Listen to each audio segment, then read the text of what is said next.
The latest episode of It Welcome to Derry hides a secret, one that will fundamentally change the show and perhaps our own perception of how the It entity operates. Be warned that this video has trailer, movie, and up to episode 3 spoilers that piece together an insane theory that not only does Pennywise have a daughter, but she may even be actively working against our characters to ensure her dad feasts off fear. But before we begin, if you haven't checked out my episode breakdown that cuts through all the recap and focuses just on the theories, be sure to do that. And don't forget to like and subscribe. Episode 3 starts in the year 1908. This is important because it's a year in which the It entity feeds off the citizens of Derry. We follow a young Francis Shaw in this carnival where we see a young girl dressed as a clown. Now, just because we see a girl dressed as a clown doesn't automatically mean this is Pennywise's daughter, so we have to dig a little deeper and check out the invitation to set video that came out 2 weeks ago.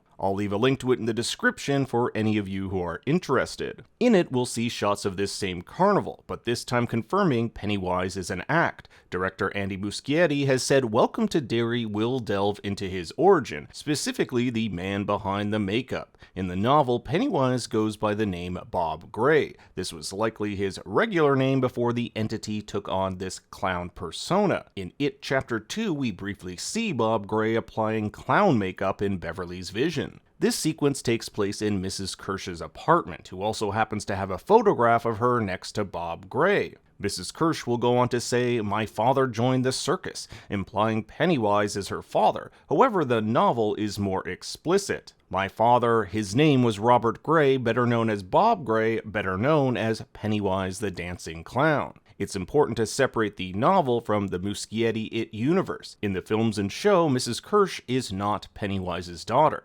That vision we see in her apartment is quite simply that, a nightmare created by the entity and thus can't be taken at face value.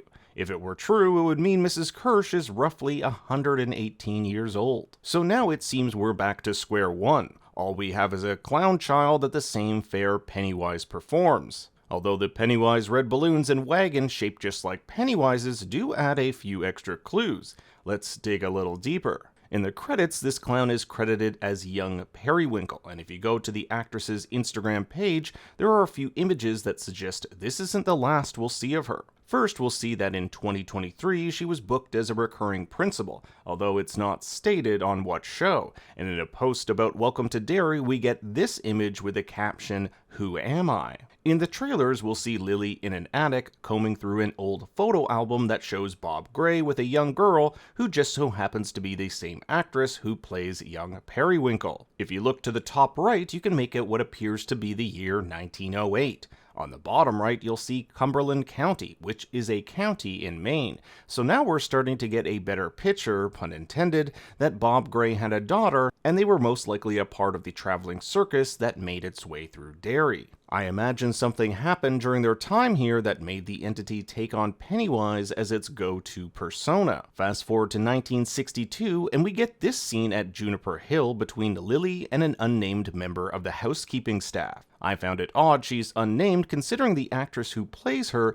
is given intro credit billing. In the trailers, we'll see she pops up again, so this isn't the last time we'll see her. According to Dish.com, this character is deeply connected to Derry's history and Pennywise's origin, so I think this is that clown girl we saw in '08, now all grown up. The ages also line up. In 1908, the girl would have been roughly 8 years old, meaning in 1962 she'd be in her late 60s or 70.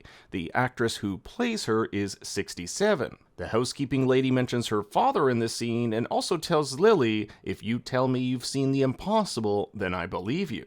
This is a woman who knows there are supernatural things out there. Of course, the daughter of Pennywise would believe this, and her staying in Derry hints that she might still have some sort of connection with her father. I have reason to believe this woman is evil. Take a look at her line here from the Weeks Ahead trailer. Oh, you know what they say about Derry, dear?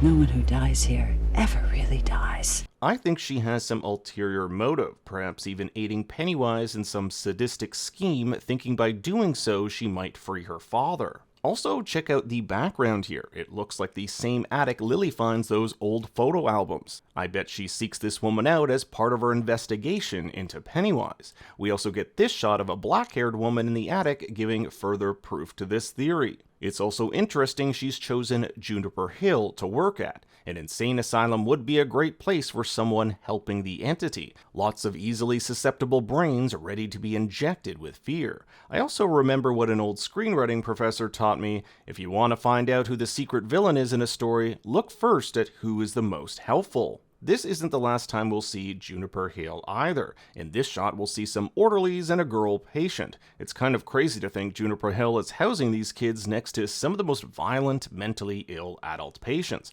But damn, does it make a good feeding ground for Pennywise. This character is also interesting because it means we might see her in future seasons portrayed by different actresses. For example, season 2 of Welcome to Derry is said to be set in 1935. We could see a 30-year-old version of her as a character then. Now, this could be total nonsense, but this shot from the invitation to set video shows the director with a horn, much like the one young Periwinkle holds. It's a bit of a long shot, but what if this horn is one of the objects discovered at a dig site that Dick Halloran will use to learn more about Pennywise's past? We'll also see the director has it in this shot. And finally, what if this woman has the shine? There aren't any clues that back this up, I just think it would be a nice foil to Dick Halloran's ability. But now I turn it over to you. Is this woman Pennywise's daughter, and will she ultimately be friend or foe? I want to hear your thoughts in the comments below. Thanks for watching, be sure to like and subscribe, and for more bad takes, you can follow me on Twitter and Instagram at ThinkStoryYT. Until next time, remember, Daddy loves you very much.